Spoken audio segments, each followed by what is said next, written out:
Hi friends, ഇന്ന് ചെയ്യാൻ പോകുന്നത് ഈ ഒരു നെക്ക് ഡിസൈനാണ്. ഇത് കോളർ കുർത്തിയിലാണ് ചെയ്യുന്നത്. അതുപോലെ തന്നെ ഇത് ഓൾറെഡി സ്റ്റിച്ച് ചെയ്ത ഒരു കുർത്തിയാണ്. ഈ ഒരു ഡിസൈൻ ചെയ്യാൻ വേണ്ടി ഇതുപോലെ രണ്ട് സൈഡിലും ലൈൻസ് വരയ്ക്കണം. അതിനുശേഷം ഈ ഒരു ലൈൻസിൻ്റെ ഇടയിലുള്ള ഈ സ്പേസിലാണ് ഫ്ലവേഴ്സ് ചെയ്യുന്നത്. ഈ ഫ്ലവേഴ്സ് ഒരേ സൈസിലല്ല എല്ലാ ഫ്ലവേഴ്സും ചെയ്തിരിക്കുന്നത്. അതുപോലെ തന്നെ ഈ രണ്ട് സൈഡിലും ഒരുപോലെയല്ല ചെയ്തിരിക്കുന്നത്. ഡിഫറെൻറ്റ് സൈസുള്ള ഫ്ലവേഴ്സ് ഇടകലർത്തി ചെയ്യുകയാണ് ചെയ്തിരിക്കുന്നത്. ഇവിടെ ഓൾറെഡി കുറച്ച് ഫ്ലവേഴ്സ് ചെയ്ത് കഴിഞ്ഞിട്ടുണ്ട്. ഇവിടെ രണ്ട് കളറാണ് യൂസ് ചെയ്തിരിക്കുന്നത്, ഓറഞ്ചും റെഡും. ഇത് ലേസി ഡേസി സ്റ്റിച്ച് യൂസ് ചെയ്തിട്ടുള്ള ഫ്ലവേഴ്സാണ് ചെയ്തിരിക്കുന്നത്. ഇതുപോലെ ഫ്ലവേഴ്സ് ചെയ്യാൻ വേണ്ടിയിട്ട് രണ്ട് സർക്കിൾ ഇതുപോലെ വരച്ചിട്ടുണ്ട്. എന്നിട്ട് ഈ സെൻട്രലത്തെ സർക്കിളിൻ്റെ ലൈനിൽ നിന്ന് നമ്മൾ ആദ്യം സ്റ്റിച്ച് ചെയ്ത് തുടങ്ങണം. ഇതുപോലെ താഴെ നിന്ന് ആദ്യം നീഡിൽ എടുത്ത് കൊണ്ടുവന്നിട്ട് അതിനടുത്ത് തന്നെ നീഡിൽ താഴേക്ക് കൊണ്ടുപോയി ഈ രണ്ടാമത്തെ സർക്കിളിൻ്റെ ലൈനിലേക്കാണ് സ്റ്റിച്ച് ചെയ്യേണ്ടത്.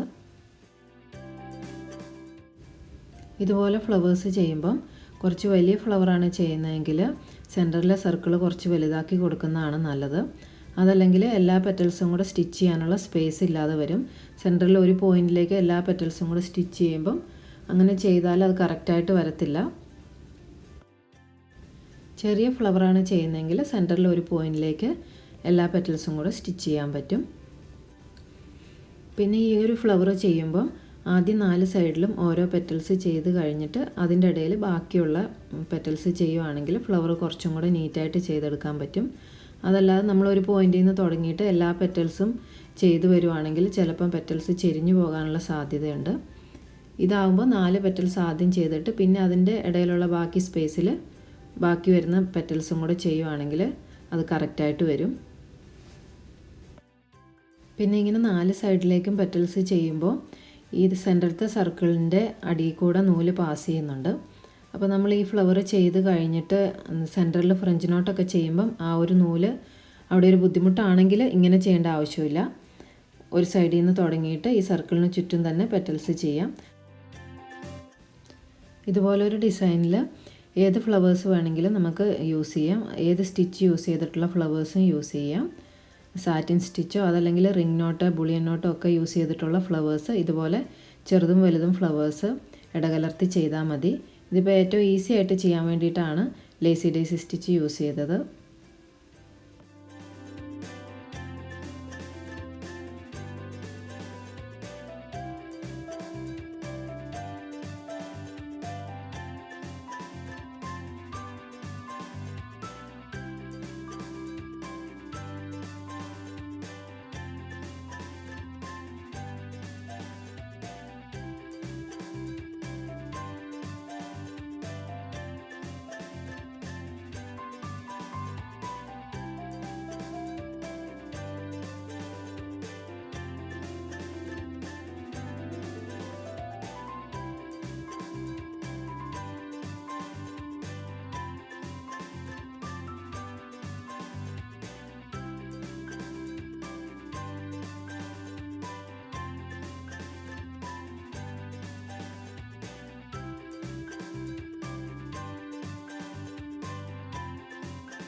ഇപ്പോൾ ഈ ഒരു ഫ്ലവറിൻ്റെ പെറ്റൽസ് എല്ലാം ചെയ്ത് കഴിഞ്ഞിട്ടുണ്ട്.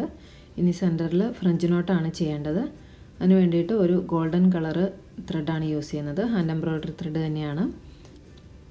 നീഡിൽ ത്രെഡ് 2 തവണ ചുറ്റിയിട്ടാണ് ഈ ഒരു ഫ്രഞ്ച് നോട്ട് ചെയ്യുന്നത്. അതുപോലെ തന്നെ ഈ ഒരു സർക്കിളിൻ്റെ ചുറ്റും ആദ്യം ഫില്ല് ചെയ്തതിന് ശേഷമാണ് സെൻറ്റർ പോർഷൻ ഫില്ല് ചെയ്യുന്നത്. ഇതുപോലെ ഫ്രഞ്ച് നോട്ട് ആ സർക്കിളിൻ്റെ ചുറ്റും ആദ്യം ഫില്ല് ചെയ്യണം. അതിനുശേഷം അതിൻ്റെ സെൻറ്റർ പോർഷൻ ഫില്ല് ചെയ്യണം.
ഈ ഒരു ഡിസൈൻ്റെ ഫൈനൽ ലുക്ക് ഇങ്ങനെയാണ്.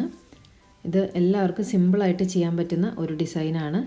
ഏറ്റവും ബേസിക് സിമ്പിൾ സ്റ്റിച്ചസ് മാത്രമാണ് ഇതിൽ യൂസ് ചെയ്തിരിക്കുന്നത്. ബിഗിനേഴ്സിന് വരെ ഒന്ന് ട്രൈ ചെയ്ത് നോക്കാൻ പറ്റുന്ന ഒരു ഡിസൈനാണ്. എല്ലാവരും ഇതൊന്ന് ട്രൈ ചെയ്ത് നോക്കണം. എന്നിട്ട് ഫീഡ്ബാക്ക്സ് കമൻറ്റിലൂടെ അറിയിക്കണം. അതുപോലെ തന്നെ വീഡിയോ ഇഷ്ടപ്പെട്ടാൽ ലൈക്ക് ചെയ്യാൻ മറക്കരുത്. Thanks for watching.